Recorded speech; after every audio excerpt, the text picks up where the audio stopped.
Merci, Monsieur le Président. Madame la Ministre, Monsieur le Président de la Commission, Monsieur le rapporteur, chers collègues.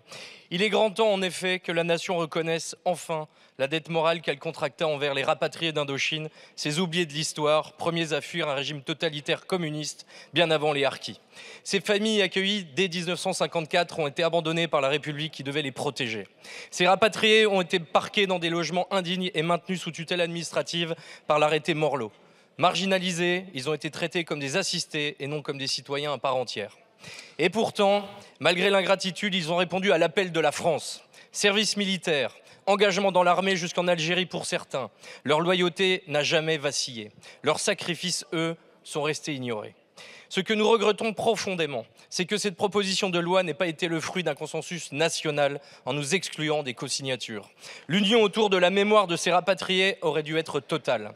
Au lieu de cela, la majorité a accepté que les héritiers idéologiques du dictateur communiste Ho Chi Minh, qui soutenait alors l'enseignant tortionnaire Georges Botarel, co-signent ce texte. Et jusqu'au président de la République lui-même, qui s'est incliné il y a quelques jours devant le mausolée du dictateur vietnamien, sans un mot pour nos 80 000 morts en Indochine, ni pour les 44 000 rapatriés.